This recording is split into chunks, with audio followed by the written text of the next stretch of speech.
चला नमस्कार, मी पियुष थोरात तुमचं पुन्हा एकदा स्वागत आहे एका व्हिडिओमध्ये. आरोग्य विभागाचा मागचा जो 2000 जागेचा आकृतीबंध आहे त्याच्यावरती आपण मागच्या व्हिडिओमध्ये डिस्कशन केलेलं आहे की 2000 जागेपैकी आपल्या किती जागा ज्या आहेत त्या वेगवेगळ्या पोस्टमध्ये डिवाईड केलेल्या आहेत. तुमच्यापैकी बरेच जणाला त्याच्या स्पेसिफिक पोस्टवाळी जागा किती आहेत हे तुमच्यापैकी बरेच जण मला विचारतायत. मग ते क्लास पासून तर क्लास डपर्यंत तर एकदा त्याच्यावरती सेपरेट व्हिडिओ देईल मी. त्या अगोदर आपल्याला आरोग्य विभागाची जी एक्झाम थोड्या दिवसामध्ये येणार आहेत तर त्याची महत्त्वाची पात्रता, शैक्षणिक इलिजिबिलिटी किंवा जे इसेन्शियल क्वालिफिकेशन आहे तर ते सर्व पोस्टसाठी काय असू शकतं, सिलेबसचा पॅटर्न, सिलेबस कशा पद्धतीचा असू शकतो, ह्या सर्व महत्त्वाच्या गोष्टी तुम्हाला मी आजच्या व्हिडिओमध्ये शेअर करेल. जुन्या लोकांना माहिती आहे, जे नवीन लोक असतील जे आता फ्रेशर पासआउट झाले असतील तर त्या लोकांसाठी, ज्यांना जर फॉर्म भरायचा असेल एक्झामसाठी प्रिपरेशन करायचं असेल तर त्या लोकांसाठी व्हिडिओ खूप महत्त्वाचा होणार आहे. व्हिडिओमध्ये डिटेलमध्ये सांगेल की फॉर्मची बेसिक इलिजिबिलिटी काय आहे, डी फार्मसी असेल, बी फार्मसी असेल, त्याचबरोबर बाकीचे आरोग्यसेवकसाठी फॉर्म भरण्यासाठी काय इलिजिबिलिटी आहे, परिचारिका आपली एन एम असेल तेव्हाचा फॉर्म भरण्यासाठी काय इलिजिबिलिटी आहे, एक्झामचा पॅटर्न कसा आहे, एक्झाम कोण कंडक्ट करणार, ह्या सर्व महत्त्वाच्या गोष्टी मागचा ऑफिशियल PDF घेऊन तुमच्याशी डिस्कस करेल. त्याच्यामुळे व्हिडिओ खूप महत्त्वाचा होणार आहे. व्हिडिओ शेवटपर्यंत पाहत राहा. तर हे आपलं टेलिग्रामचं चॅनल आहे आयडियल फार्मसी कोचिंग. याच्यावरती तुम्हाला सर्व ज्या मागच्या PDF आहेत आरोग्य विभागाच्या महत्त्वाचे MCQ, महत्त्वाचे अपडेट सर्व एकाच ठिकाणी भेटून जाईल. याला तुम्ही जॉईन करू शकता. त्याचबरोबर हे आपलं ड्रग इन्स्पेक्टरचं चॅनल आहे. येणाऱ्या ड्रग इन्स्पेक्टरच्या भरतीसाठी प्रिपेअर करत असाल याच्यावरती मला जॉईन करू शकता. आणि आरोग्य विभागाचं पियुष थोरात चॅनल तुम्हाला सर्वांना माहिती आहे. त्याचबरोबर piyuththorat.com.in या वेबसाईटवरती आपलं काम चालू आहे. थोड्या दिवसामध्ये तुम्हाला सर्व अपडेट तिथेच भेटून जातील. तर चालू करूयात आजच्या व्हिडिओला. तर तुम्ही बघू शकता 2023 15 मार्च 2023 या महत्त्वाच्या डेटचं हे जे PDF तुम्ही इथं स्क्रीनवरती बघता तर हे घेऊन तुमच्याशी मी चर्चा करणार आहे की कुठल्या वेगवेगळ्या पोस्ट आरोग्य विभागामध्ये 2023ला 21ला जी भरती झाली होती त्याच्यामध्ये भरण्यात आली. त्याचबरोबर फॉर्मची बेसिक इलिजिबिलिटी काय होती, येणाऱ्या एक्झामसाठी आपल्याला हे PDF नक्कीच महत्त्वाचं ठरेल. तर असं तुम्ही बघू शकता खाली आल्यानंतर आरोग्य विभागाची ही जी भरती होती 2 वेगवेगळे डिपार्टमेंट आहे. आपल्यापैकी बऱ्याच जणांना कन्फ्युजन असतं, जिल्हा परिषद हे एक वेगळं डिपार्टमेंट आहे आणि तुमचं आरोग्य विभाग हे एक वेगळं डिपार्टमेंट आहे. त्याच्यामुळे रिक्रुटमेंट होत असताना दोन्ही डिपार्टमेंटमध्ये सेपरेट रिक्रुटमेंट ही राबवली जात असते. मागच्या 2019 पासून तर 2023-24पर्यंत ह्या दोन्ही रिक्रुटमेंट आपल्या महाराष्ट्रामध्ये राबवल्या गेल्या. त्याच्यामध्ये आरोग्य विभागाच्या जवळपास 250 जागा आपल्याला फार्मसी ऑफिसरच्या बघायला भेटल्या होत्या. त्याचबरोबर आरोग्यसेवक असेल, लॅब टेक्निशियन असेल, ग्रुप मध्ये MBBSच्या पोस्ट असतील, त्याच्याबरोबर डेंटलच्या पोस्ट असतील, गट क मध्ये, गट ड मध्ये बाकीच्या ज्या 12वीच्या बेसिसवरती पोस्ट आहेत त्यासुद्धा जिल्हा परिषद आणि आरोग्य विभाग दोन्ही ठिकाणी भरल्या गेलेल्या होत्या. तर तुम्ही आता आरोग्य विभागाचं PDF बघत आहात. जिल्हा परिषद होती सेपरेट व्हिडिओ तुम्हाला देईल. त्याची फॉर्मची बेसिक इलिजिबिलिटी कंपनी वेगळी आहे, एक्झामचा पॅटर्नसुद्धा वेगळा आहे. आता आपण जी डिस्कस करतो ते फक्त आरोग्य विभागाविषयी डिस्कस करतो आहे. तर खाली बघूयात अशा प्रकारच्या वेगवेगळ्या पोस्ट 2023मध्ये ज्या आहेत त्या भरल्या गेल्या होत्या आणि तशाच प्रकारच्या पोस्ट आता येणाऱ्या 2000 भरतीमध्ये आपल्याला बघायला भेटतील. जसं की तुम्ही बघू शकता वाहन चालक, नेत्रचिकित्सक अधिकारी, तुमच्या ऑप्थेल्मिक ऑफिसर, त्याच्या गृहपाल असेल, प्रयोगशाळा वैज्ञानिक अधिकारी, प्रयोगशाळा सहाय्यक, क्षयकिरण वैज्ञानिक अधिकारी, रक्तपेढी वैज्ञानिक अधिकारी, ECG तंत्रज्ञ, आपलं औषध निर्माण अधिकारी, फार्मसी ऑफिसर, आहार तंत्रज्ञ, ध्वनी चालक, त्याच्यानंतर शिंपी, नळ कारागीर, सुतार, वार्डन हे गड्डमध्ये येतात. त्याच्यानंतर अधिपरिचारिका शासकीय 50% महिला, 90 त्याच्यामध्ये 90% महिला, अधिपरिचारिका शासकीय 50% पुरुष, त्याच्यामध्ये 10%, अधिपरिचारिका खाजगी 50% महिला, 90%, अधिपरिचारिका खाजगी 50% पुरुष, 10%. अशा प्रकारच्या ह्या ENMच्या पोस्ट आहेत. त्याच्यानंतर दंत आरोग्य, तुमच्यापैकी बरेच जण मला कमेंट बॉक्समध्ये विचारत असतात गट अ आणि गट ब च्या पोस्ट ज्या आहेत त्या कुठल्या आहेत. तर त्यामुळे तुम्ही दंत आरोग्य बघू शकता, ज्याच्यामध्ये BDS झालेले विद्यार्थी अप्लाय करू शकतात. त्याचबरोबर MBBSसाठी सुद्धा येणाऱ्या भरतीमध्ये आपल्याला गट अ मध्ये वेगवेगळ्या पोस्ट बघायला भेटणार आहेत. त्याच्यानंतर अभिलेखापाल, लघुटंक लेखक, वस्त्रपाल, ECG तंत्रज्ञ, गृहवस्त्रपाल, आरोग्य निरीक्षक, बहुउद्देशीय आरोग्य कर्मचारी नॉन पेसा, बहुउद्देशीय आरोग्य कर्मचारी पेसा. तर अशा प्रकारच्या वेगवेगळ्या जवळपास 26 एवढ्या पोस्ट होत्या ज्या की 2023-24मध्ये जी भरती राबवली गेली आरोग्य विभागाकडून तर त्याच्यामध्ये फिलअप केल्या गेल्या होत्या. आणि अशाच प्रकारची भरती आता जी आपली राबवली जाईल 2025मध्ये त्याच्यामध्ये सुद्धा तुम्हाला अशाच प्रकारच्या वेगवेगळ्या पोस्ट गट अ पासून तर गट ड पर्यंत पोस्ट बघायला भेटतील. आता अशा प्रकारचे वेगवेगळे डिपार्टमेंट होते, जसं की खाली आरोग्य सेवा पुणे त्याचं मंडळ असेल त्याच्यामध्ये जागा होत्या, किती जागा होत्या ह्या सर्व इथं मेन्शन केलेल्या होत्या. आता आपल्याला खाली यायचं आहे आणि त्याच्यामध्ये आपल्याला बघायचं आहे की नेमक्या कशा प्रकारची बेसिक एलिजिबिलिटी आपल्याला याच्यामध्ये बघायला भेटते. त्याचबरोबर खालीसुद्धा वेगवेगळ्या पोस्ट आणखीन तुम्ही बघू शकता. जसं की तुम्हाला मी 26 पोस्ट सांगितल्या, त्याचबरोबर बाकीच्यासुद्धा समाजसेवा अधीक्षक आणि खाली बऱ्याच पोस्ट तुम्ही बघू शकता. वाहन चालक गटची पोस्ट असेल, आरोग्य परीक्षक असेल, अशा प्रकारच्या भरपूर पोस्ट तुम्हाला याच्यामध्ये बघायला भेटतील. खाली तुम्ही बघू शकता आणखीन चार्ट जो आहे तो भरपूर मोठा आहे. खाली जसं की गटच्या पोस्ट आहेत ज्याच्यामध्ये शिंपी, नळ कारागीर, सुतार, अभिलेखापाल, वीजतंत्री, वस्त्रपाल तथा गृह वस्त्रपाल, कनिष्ठ अधीक्षक, दंत आरोग्यसेवक अशा प्रकारच्या भरपूर वेगवेगळ्या नावांनी गट अ पासून तर गट ड मध्ये पोस्ट होत्या. आरोग्य विभागाच्या वेगवेगळ्या डिपार्टमेंट जसे की कोल्हापूर डिपार्टमेंट असेल त्याच्यामध्ये एवढ्या जागा, संभाजीनगरचं डिपार्टमेंट असेल त्याच्यामध्ये एवढ्या जागा, अशा प्रकारची भरपूर 2023ची भरती जी होती त्याच्यामध्ये ती राबवली गेली होती. आणि जवळपास 261 मला वाटतं नुसत्या फार्मसी ऑफिसरच्या जागा त्याच्यामध्ये आपल्याला बघायला मिळालेल्या होत्या. तर खाली येऊयात आणि याच्यामध्ये आपण सगळ्यात महत्त्वाची माहिती, एक्झामचा जो पॅटर्न आहे तो कशा प्रकारचा याच्यामध्ये असणार आहे तर ते डिस्कस करूया. त्याचबरोबर सगळं महत्त्वाच्या पोस्ट कव्हर करायचा प्रयत्न करेल. व्हिडिओ जास्त मोठा होणार नाही, त्या कारणाने फक्त 1-2 पोस्टची बेसिकली व्हिडिओ बघू. त्याच्यानंतर आरोग्य भरतीवरती, जिल्हा परिषदेवरती एक सेपरेट एक सिरीज तयार करेल. प्रत्येक ज्या वेगवेगळ्या पोस्ट आहेत आपल्या, ज्या की गट अ पासून तर गट ड पर्यंत, त्या सर्व भरतीवरती त्याची एलिजिबिलिटी, पॅटर्न, एक्झामचा सिलेबस, पुस्तकं, सर्व गोष्टी तुम्हाला मी आरोग्य विभागाच्या सिरीजच्या व्हिडिओमध्ये कव्हर करायचा प्रयत्न करेल. आता खाली आणि तर तुम्ही बघू शकता महत्त्वाची माहिती आपण डिस्कस करतो आहे की कशा प्रकारचा जो आहे तो एक्झामचा पॅटर्न आणि एलिजिबिलिटी असणार आहे. आता खाली तुम्ही बघू शकता शैक्षणिक अर्हता आपल्याला खाली दिलेली आहे. तर ती पोस्टनुसार कशा प्रकारची आहे ती आपण खाली डिटेलमध्ये त्याच्यावरती चर्चा करूयात.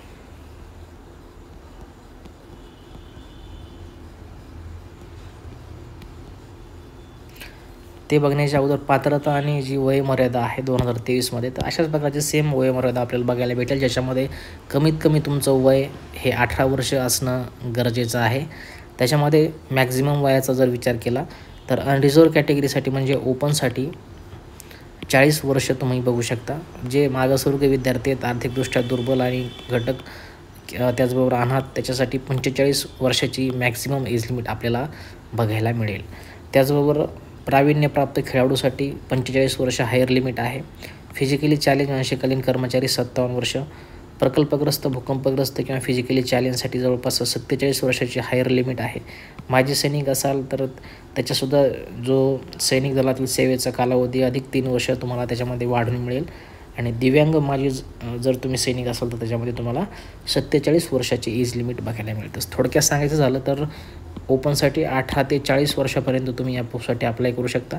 आणि कॅटेगरीमध्ये असाल तर 18 ते 45 वर्षापर्यंत तुम्हाला आरोग्य भरतीसाठी अप्लाय करता येतं. त्याच्यामध्ये गट अ पासून तर गट ड पर्यंत तुमचं 12वी जरी झालं असेल तर तुम्ही गट ड साठी अप्लाय करू शकता. लक्षात येते एज लिमिट बघितली. आणि या अशाच प्रकारची एज लिमिट आपल्याला येणाऱ्या 2025च्या भरतीमध्ये बघायला मिळेल. त्याच्यामुळे जे नवीन विद्यार्थी आहेत त्यांनी ह्या गोष्टी केअरफुली बघायच्यात. बाकी जुन्या विद्यार्थ्यांना ह्या गोष्टी सर्व माहिती आहेत.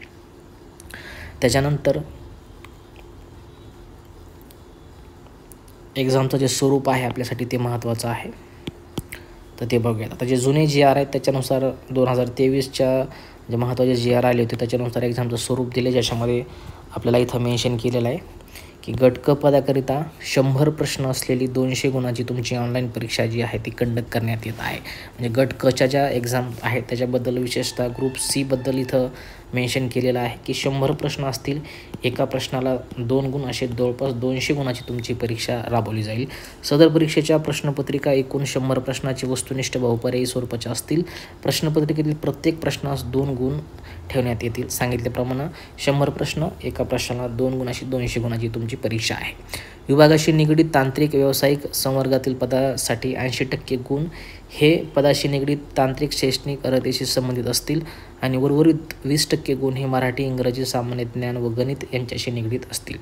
ज्या पदासाठी शैक्षणिक अर्हता किमान पदवीधर आहे त्या पदासाठी मराठी भाषा विषयक प्रश्न वगळता प्रश्नपत्रिकेतील सर्व प्रश्न इंग्रजी माध्यमामध्ये असतील. आता या 2 ओळीचा अर्थ तुम्हाला समजून सांगेल की आता आरोग्य विभागाने तुम्हाला मी सांगितलं की जिल्हा परिषद आणि आरोग्य विभाग हे 2 वेगवेगळे डिपार्टमेंट आहेत. या दोन्हीसाठी सुद्धा एक्झामचा पॅटर्न वेगळा आहे. जुन्या लोकांना माहिती असेल, नवीन लोकांना जे आता तयारी करत आहेत त्यांना माहिती नाही, त्यांच्यासाठी सांगतो. जिल्हा परिषदला 60-40चा पॅटर्न आहे, ज्याच्यामध्ये 60 मार्कामध्ये तुमचं मराठी, इंग्रजी, मॅथ, रिझनिंग हे विचारलं जातं आणि 60 मार्काचं तुमचं हे टेक्निकलचे म्हणजे फार्मसीचे प्रश्न विचारले जातात. आता हे आरोग्य सेवकला लागू आहे, एक्सरे टेक्निशियनला लागू आहे, ज्या सर्व टेक्निकल पोस्ट आहेत आपले त्याच्यासाठी सर्वांना हे लागू आहे जिल्हा परिषदला. त्याचबरोबर आरोग्य विभाग जे की आता येणारी 2000ची भरती आपली आरोग्य विभाग कंडक्ट करणार आहे. आणि ही जे PDF आहे त्याच्यामध्ये याची एलिजिबिलिटी अशी आहे की 80% जे मार्क आहेत ते तुमचे टेक्निकलचे म्हणजे फार्मसीचे, त्याच्यामध्ये आरोग्य सेवकचे 80%, एक्सरे टेक्निशियनचे पोस्टचे 80%, नर्स असेल तर त्याचे 80% आणि 20% म्हणजे 20 मार्क जे किंवा 20 प्रश्न असतील ते बाकीचे मराठी, इंग्रजी, मॅथ, रिजनिंग, GK याच्यावरती असेल. तर लक्षात आलं, हेच खूप महत्त्वाचे 2 आपल्या पॉईंट आपल्यासाठी गरजेचे आहेत. त्याचबरोबर सर्व लोकांना मीडियमचा सुद्धा एक प्रश्न असतो की प्रश्न मराठीमध्ये आहेत का इंग्रजीमध्ये आहेत. आम्ही अभ्यास करत असताना आपल्यापैकी फार्मसीचे बरेच विद्यार्थी इंग्लिशमध्ये सर्व वाचलेलं असतं. अचानक पेपर मराठीमध्ये बघितल्यानंतर सोपेसुद्धा प्रश्न आपले हे चुकून जातात. त्याच्यामुळे लँग्वेजचं सुद्धा एक महत्त्वाचं बॅरियर आपल्यासाठी इथं क्लिअर होणं गरजेचं आहे. नवीन लोकांसाठी असेल तर ते तुमच्याशी मी इथं शेअर करेल. आता 2 नंबरच्या 3 नंबरच्या पॉईंटमध्ये सब पॉईंट दिला ते तो इथं क्लिअर होऊन जाईल. ज्या पदासाठी शैक्षणिक अर्हता किमान पदवीधर आहे त्या पदासाठी मराठी भाषाविषयक प्रश्न वगळता प्रश्नपत्रिकेतील सर्व प्रश्न इंग्रजी माध्यमामध्ये असतील. आता याचा अर्थ असा आहे की आता आपली पोस्ट आपण कन्सिडर करूयात की औषध निर्माता फार्मसी ऑफिसर पोस्ट आहे. तर त्या पदासाठी जर तुमची बेसिक इलिजिबिलिटी जर पदवीधर असेल, पदवीधर अर्थ इथं डिग्री आणि पदविका म्हणजे तुमचा डिप्लोमा. आता ज्या पोस्टची बेसिक इलिजिबिलिटी जर डिग्री असेल तर त्या सर्व पोस्टच्या ज्या एक्झाम्स आहेत मराठी लँग्वेज सोडून सर्व जे प्रश्न असतील ते इंग्रजी माध्यमामध्ये विचारले जातील. लक्षात येते. आता समजा इथं उदाहरण देऊन सांगतो, फार्मसी ऑफिसरची जी पोस्ट आहे तिथे समजा त्यांनी B.Pharmacy जर बेसिक इलिजिबिलिटी ठेवली असेल तर आपले सर्व प्रश्न हे इंग्रजीमध्ये विचारले जातील फक्त मराठी सोडून. एखाद्या पोस्टची जर इसेन्शियल इलिजिबिलिटीमध्ये जर त्यांनी डिप्लोमा ठेवला असेल तर त्यांच्यासाठी बाकीचे प्रश्न मराठीमध्ये असू शकतात. हे लक्षात आलं. त्याच्यानंतर खालीच बघा तुम्हाला 4 नंबरच्या पॉईंटमध्ये कव्हर केलेलं आहे. वाहन चालक या पदाकरिता मराठी, इंग्रजी, सामान्य ज्ञान व भौतिक चाचणी या विषयातील एकूण 20 प्रश्नाकरिता 40 गुणाची व विषयाधिकारीत 80 प्रश्नाकरिता 160 गुण अशी एकूण 200 गुणाची परीक्षा घेण्यात येईल व व्यावसायिक चाचणी घेऊन उमेदवाराची गुणवत्तेनुसार निवड केली जाईल. आता विशेषतः खाली वाहन चालक या पदासाठी आपल्याला सेपरेट पॉईंट मेन्शन केलेला आहे, ज्याच्यामध्ये आपण बघू शकतो मराठी, इंग्रजी, सामान्य ज्ञान व बौद्धिक चाचणी या विषयावरील एकूण 20 प्रश्नाकरिता 40 गुणाची म्हणजे 20 प्रश्न असतील त्यांचे मराठी, इंग्रजी, सामान्य ज्ञान व बौद्धिक चाचणीवरती आणि टेक्निकलचे प्रश्न त्यांचे 80 असतील असे 160 गुणाची 160 प्रश्न त्यांचे टेक्निकलचे असे 200 गुणाची त्यांची एक्झाम होईल. त्याच्यानंतर व्यावसायिक चाचणी त्यांची घेतली जाईल आणि त्यांची गुणवत्तेनुसार निवड केली जाईल. हे वाहन चालकासाठी सेपरेट मेन्शन केले. गट ड मध्ये जे आहे ती पोस्ट आपल्याला गट क किंवा गट ड मध्ये बघायला मिळेल. तर जे लोक याच्यासाठी प्रिपेअर करत असतील किंवा ज्यांना याच्यासाठी फॉर्म भरायचा आहे त्यांच्यासाठी हा पॉईंट खूप महत्त्वाचा आहे. गट क संवर्गातील पदाकरिता परीक्षेचा कालावधी 2 तासाचा राहील. येणाऱ्यासुद्धा एक्झाममध्ये आपल्याला 2 तास म्हणजे 120 मिनिटे आपल्याला वेळ असेल. त्याच्यामध्ये आपल्याला 100 प्रश्न सॉल्व करायचे आहेत. एका प्रश्नासाठी 2 गुण अशी 200 गुणाची तुमची एक्झाम ही राबवली जाणार आहे. आता एक्झाम हे तुमचं TCS कंडक्ट करणार आहे. मागची एक्झामची तुमची TCSनं कंडक्ट केली होती, ही सुद्धा एक्झाम तुमची TCSच कंडक्ट करू शकतं.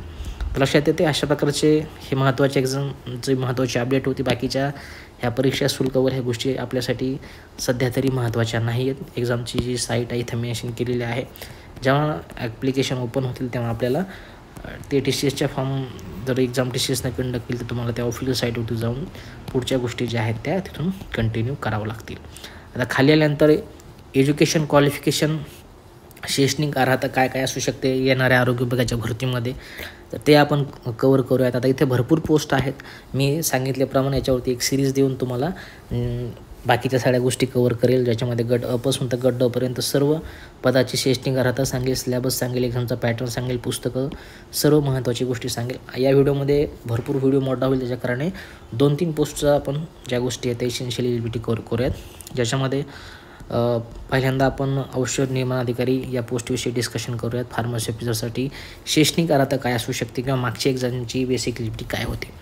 Purchases a degree in pharmacology from the recognized institution and register as a pharmacist as per the Pharmacy Act 1948 or diploma in pharmacology as registered as a pharmacist under the Pharmacy Act 1948 along with a 2-year experience as a pharmacist in a government or semi-government accredited hospital और private register pharmacy. आता याच्यामध्ये D pharmacy आणि B pharmacy किंवा M pharmacy या तिन्ही जे आपले education आहेत ते तिन्ही बी पोस्टनुसार जे विद्यार्थी आहेत ते सर्व क्वालिफाय होऊ शकतात त्याच्यासाठी किंवा फॉर्म फिलअप करू शकतात. फक्त डिप्लोमाचे जे विद्यार्थी आहेत ज्यांचं 2 वर्षाचा डिप्लोमा इन फार्मसी झालेला आहे त्यांच्यासाठी 2 वर्षाचा एक्सपिरियन्स असणं गरजेचं आहे. आता तो एक्सपिरियन्स तुमचा गव्हर्नमेंटचा सुद्धा असू शकतो, प्रायव्हेटचा असू शकतो, एखाद्या सेमी ऑटोनॉमस संस्था असेल त्याचा असू शकतो, एखादा ॲक्रेडिटेड हॉस्पिटल असेल किंवा प्रायव्हेट असेल, मेडिकल असेल, तर कुठलाही तुमच्याकडे 2 वर्षाचा अनुभव असणं गरजेचं आहे. बी फार्मसीच्या विद्यार्थ्यांना कुठल्याही प्रकारचा एक्सपिरियन्स आपल्याला या भरतीमध्ये बघायला मिळणार नाही. ज्यांचं फ्रेशर बी फार्मसी झालेलं फक्त ते एक रजिस्टर फार्मासिस्ट असायला हवेत तर ते विद्यार्थी अप्लाय करू शकतात. फक्त बी फार्मसीविषयी बोलतो मी. ज्यांचं डिप्लोमा झालेला आहे त्यांना 2 वर्षाचा अनुभव असणं गरजेचं आहे, त्याच्याशिवाय फॉर्म फिलअप करता येणार नाही. हे झालं आपलं फार्मसी ऑफिसरचं. B pharm, D pharm, M pharm सर्व प्रकारचे विद्यार्थ्याच्यासाठी क्वालिफाय आहेत. फक्त डिप्लोमासाठी 2 वर्षाचा एक्सपिरियन्स याच्यासाठी गरजेचा आहे. त्याच्यानंतर गट ब ची पोस्ट कवर करूयात. दंत डेंटल मेकॅनिक ह्याच्यामध्ये have a higher secondary school certificate examination, have passed the dental mechanic course conducted by the government dental college and hospital at Bombay at Nagpur और by any institute in India recognized by government approved by the dental council of India. आता तुमचं याच्यामध्ये दिल्याप्रमाणे तुमचं 10वी-12वी झालेलं पाहिजे आणि तुमचं जो आहे तो डेंटलचा जो कोर्स आहे जो की government dental college and hospital at Bombay Nagpur या कोणत्याही इन्स्टिट्यूटमध्ये जो कोर्स राबवला जातो तो तुमचा कंप्लीट असणं गरजेचं आहे. गट अ किंवा गट ब मध्ये ही तुमची पोस्ट येईल क्लास 1 किंवा क्लास 2 मध्ये, ज्याची अशा प्रकारची बेसिक एलिजिबिलिटी तुम्ही बघू शकता. आणि डेंटल काउन्सिल ऑफ इंडियाचं जे आपलं जसं फार्मसी ऑफिसरचं जे सर्टिफिकेट किंवा PCIचं लायसन असतं तसं त्यांचासुद्धा एक रजिस्ट्रेशन नंबर असतो, तो असणं आपल्याकडे मॅन्डेटरी आहे. त्याच्यानंतर ANM अधिपरिचारिका नर्स त्याची एक बेसिक एलिजिबिलिटी आपण कवर करूयात. स्टाफ नर्स त्याच्यामध्ये बघा possesses the general nursing and midwifery diploma from the recognised institute और possesses the basic bachelor of the nursing degree. इथं पण त्यांचं आपल्याप्रमाणे डिप्लोमा किंवा डिग्री असाल तुम्ही इलिजिबल आहात या पोस्टसाठी. त्याच्यानंतर बाकी महत्त्वाची टीप खाली दिलेली आहे 50-50%चं, तर ते आपल्याला रिस्पेक्टिव्ह तुमच्या जे तुम्ही भरणार आहेत खाजगी किंवा प्रायव्हेटमध्ये किंवा ज्याच्यामध्ये स्टाफ नर्स 50% आहे ते तुम्ही आपल्याला इथं डिटेलमध्ये चेक करून घ्यायचं आहे. ह्या 2 पोस्ट आपण कवर केल्या. त्याच्यानंतर ECG टेक्निशियनची पोस्ट बघूयात आपण. possesses the degree bachelor of paramedical technology in cardiology और bachelor of science in paramedical technology in cardiology, possesses a degree of bachelor of science in physics, chemistry, biology and a diploma in cardiology. जर तुमचं कार्डिओलॉजीमध्ये diploma किंवा degree झाला असेल तर तुम्ही या पोस्टसाठी apply करू शकता. कुठल्याही प्रकारचा एक्सपिरियन्स आपल्याला ECG टेक्निशियन या पोस्टसाठी बघायला मिळणार नाही. त्याच्यानंतर प्रयोगशाळा सहाय्यक लॅबोरेटरी असिस्टंट याच्यासाठी सुद्धा बरेच जण इच्छुक असतात. त्याची एलिजिबिलिटी बघा. शाल possesses द केमिस्ट्री और बायोलॉजी, बॉटनी और झुलॉजी और मायक्रोबायोलॉजी, बायोटेक्नॉलॉजी और फॉरेन्सिक सायन्स डिग्री. यावरील विषयापैकी कोणत्याही प्रकारमध्ये आपली एक डिग्री झालेली पाहिजे किंवा डिप्लोमा झालेला पाहिजे. Diploma in medical laboratory technology DMLT तुमचं झालेले पाहिजे, तर तुम्ही या पोस्टसाठी अप्लाय करू शकतात. कुठेही तुम्हाला याच्यामध्ये एक्सपिरियन्स बघायला मिळणार नाही. त्याचबरोबर तशाच प्रकारची DMLT झालेली डिप्लोमा डिग्रीचे विद्यार्थी या प्रयोगशाळा वैज्ञानिक डिग्रीसाठी किंवा त्याला आपण मलेरिया 95% किंवा लॅबोरेटरी सायंटिस्ट ऑफिसर म्हणतो त्याच्यासाठी अप्लाय करू शकता, जे की ह्या 2 पोस्ट तुम्ही वर बघू शकता. त्याच्यानंतर बाकीच्या ज्या ह्या पोस्ट आहेत आता वेगवेगळ्या गट अ पासून तर गट ड पर्यंत त्यांचीसुद्धा बेसिक एलिजिबिलिटी याच्यामध्ये मेन्शन केलेली आहे.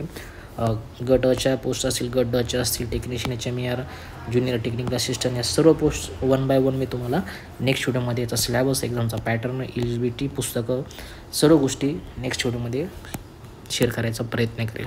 तोपर्यंत तुम्ही PDF आपल्या वेबसाईटवरनं किंवा टेलिग्राम चॅनलवरनं जॉईन करू शकता. सर्व टेलिग्रामचे ID तुम्हाला माहिती आहे. आयडियल फार्मसी कोचिंग असेल, ड्रग इन्स्पेक्टर एक्झाम्स असेल, PV थोरात मराठी हे 3 महत्त्वाचे टेलिग्रामचे चॅनल. त्याचबरोबर pvthorat.in आणि .com या वेबसाईटवरती काम चालू आहे. त्याच्यावरती सुद्धा तुम्हाला हे अपडेट भेटून जातील. एकदा तुम्ही त्या वेबसाईटला व्हिजिट करू शकता. तर अशा प्रकारची महत्त्वाची अपडेट होती. एक्झामसाठी प्रिपेअर करत असाल तर या सर्व एक्झामसाठी आपले पुस्तकं, रिव्हिजन नोट्स, PIQ Amazon फ्लिपकार्टवरती अवेलेबल आहेत. तिथून तुम्ही येणाऱ्या आरोग्य विभागाच्या भरतीसाठी ते नक्कीच तुम्हाला महत्त्वाचे किंवा मार्गदर्शक ठरतील. तुम्ही तिथून ते परचेस करू शकता. तर आजच्या फक्त एवढंच. भेटूया काय पुढच्या महत्त्वाच्या अपडेटसोबत. काळजी घ्या. जय हिंद, वंदे मातरम.